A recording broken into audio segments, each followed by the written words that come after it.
Un jour, un frère prit part à une réunion à un certain endroit. Un chrétien âgé lui demanda « Pourquoi allez-vous là-bas pour les réunions ?» Le frère lui répondit « Parce qu'il y a la vie. » Le croyant âgé fit alors cette remarque. « C'est vrai, sur le plan de l'enthousiasme, nos réunions ne peuvent pas être comparées à celles de cet endroit-là. »« Vous ne comprenez pas, répliqua ce jeune frère. Il n'y a dans ce lieu-là aucune exaltation. »« Que voulez-vous dire ?» demanda le frère âgé. « Comment peut-il y avoir la vie s'il n'y a pas de l'enthousiasme ?» Le jeune frère répondit « Il n'y a rien de bruyant, mais cependant il y a la vie. La vie ne doit pas nécessairement s'exprimer par de l'excitation, des émotions, de l'enthousiasme, de la ferveur ou du bruit. » Alors le plus âgé reprit avec philosophie. « Peut-être que les jeunes aiment la ferveur, mais je préfère des paroles réfléchies.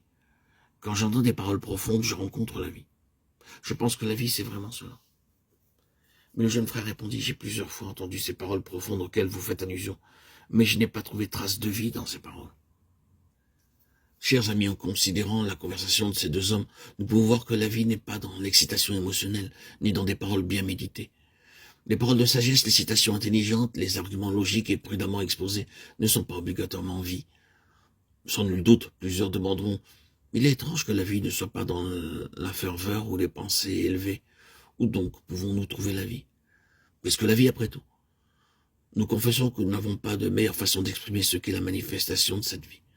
Tout ce que nous pouvons dire, c'est qu'elle est plus profonde que les émotions et bien plus encore que les pensées. Et aussitôt que nous la rencontrons, nous sommes à l'instant même vivifiés intérieurement. C'est quelque chose qui s'appelle la vie. Qu'est-ce que la vie? La vie est plus profonde que la pensée. La pensée ne surpassera jamais la vie. Elle est aussi plus profonde que les sentiments. Tout sentiment est superficiel comparé à la vie.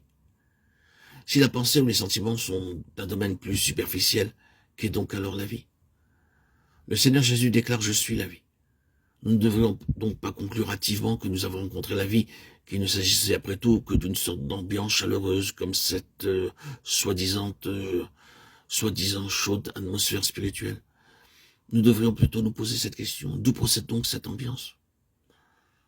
Un certain nombre d'expériences nous ont confirmé que beaucoup de ceux qui sont d'habiles faiseurs d'ambiance chaleureuse connaissent très peu le Seigneur. Beaucoup de personnes émotionnables sont dénuées de la connaissance du Seigneur Christ. Seule est la vie. Le reste ne l'est pas. Nous devons apprendre la leçon qui consiste à connaître la vie. La vie ne dépend pas de l'enthousiasme de nos émotions, de la diversité de nos pensées. Elle est exclusivement là où le Seigneur se manifeste lui-même. Connaître le Seigneur est donc ce qu'il y a de plus important. En le connaissant lui, nous touchons la vie. Nous devons voir devant Dieu ce que signifie Christ, notre vie. Ceux qui sont facilement émotionnels ou particulièrement intelligents ne sont pas forcément des gens qui connaissent le Seigneur. Le connaître, lui, nécessite une vision spirituelle. Cette vision est vie et nous transforme. Si nous connaissons le Seigneur comme notre vie, nous prendrons conscience de la futilité de tous nos efforts naturels dans le domaine spirituel. Et la conséquence sera que nous le regarderons lui seul.